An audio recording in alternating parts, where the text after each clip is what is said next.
बायको. वर्षानुवर्ष चालत आलेल्या प्रथेप्रमाणे आणि लोकांना समजावं म्हणून मी माझ्या सखीला बायको म्हणतो. पण मला हे नेहमीच खटकत आलंय. बरं, तिच्या नावानं वनिता म्हणून उल्लेख करावा तर पुन्हा वाचकांना संभ्रम. त्यामुळं मी हे सर्वनाम वापरून मोकळा होतो. मी तिला केव्हाच मित्र म्हणून स्वीकारलंय. मी लाख वेळा सांगूनही तिचं आहो काही सुटलं नाही. या आहोला मी लायक आहे की नाही या प्रश्नात मी गेली 40 वर्षे अडकून पडलेलं आहे. नवऱ्यानं बाहेरची बाजू सांभाळावी आणि बायकोनं घरातली, ही जुनाट विचारसरणी तिनं त्याच वेळी झुगारून दिली होती. त्यावेळी मीही तसा बुरसटल्या विचारांचाच होतो, पण माझा विरोधही तिनं मोडीत काढला आणि स्वतःच्या कर्तृत्वाची मुहूर्तमेढ उभारली.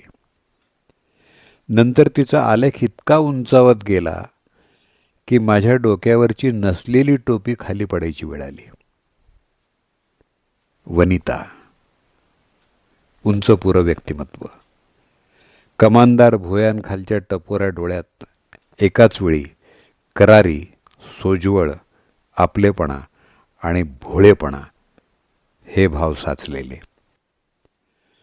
भव्य कपाळावर एक टिकली आणि अंगावर साधी कॉटनची नीटनेटकी नेसलेली साडी, बस. अगदी साधी राणी. भोळेपणा हा स्थायी भाव. कुणावरही चटकन विश्वास ठेवणारी. हिच्याकडं पाहून हिनं आपल्या व्याख्यानानं सभा गाजवल्या आहेत यावर कोणी विश्वास ठेवणं कठीण आहे. परभणीत कुठेही मोठा समारंभ असला तर हिनंच संचालन करावं असा आग्रह असायचा. माझ्या मुखदुर्बळ पार्श्वभूमीवर तिचा सभाधीटपणा उठून दिसायचा.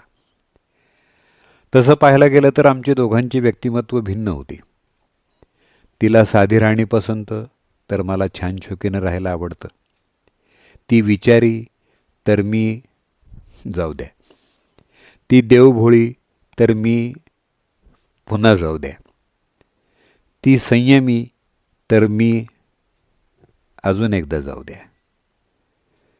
मी कायम या जाऊ द्यामध्येच अडकून राहत आलो आहे आणि ती मला समजून घेत राहिली. डॉक्टरेट करताना ती तिच्या प्रबंधासाठी प्रचंड मेहनत करत होती. घर कॉलेज सांभाळून ती हे सगळं करताना पाहून माझा जीव कळवळायचा. आपण तिच्यासाठी काही करू शकत नाही याची खंत वाटायची. तरी जमेल तशी मी मदत करायचो. तिचा डाटा गोळा करताना माझ्या थोड्याफार ओळखींचा तिला उपयोग झाला, पण तो खारीच्या वाट्यासारखा अत्यल्प होता. शेवटी तिनं जिद्दीनं डॉक्टरेट मिळवलीच.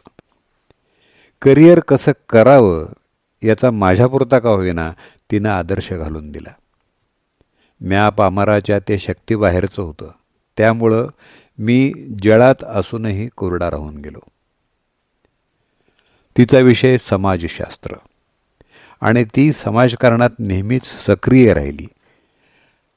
आमच्या उत्पन्न स्रोतातला एक वाटा ती बाजूला काढून ठेवायची, नव्हे अजूनही ठेवते आणि समाजातल्या दुर्बल घटकांच्या मदतीसाठी काहीतरी करत राहते आणि हे सगळं माझ्याकडून करून घेते. म्हणजे नाव माझं आणि ही अंधारात. ही संत प्रवृत्ती हिच्यात कुठून आली असेल याचा विचार करतो तेव्हा हिच्या आईचा चेहरा डोळ्यांपुढे येतो. तीही अशीच अंधारात राहिली.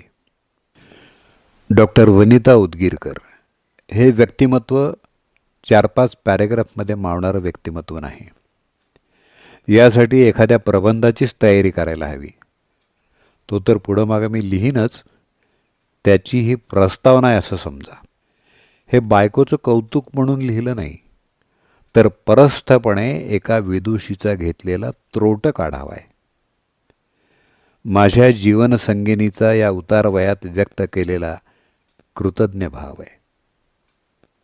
एका आदर्श विचार प्रवाहाचा जमेल तसा केलेला मंगेश उदगीरकर. वाचन दत्ता सरदेशमुख.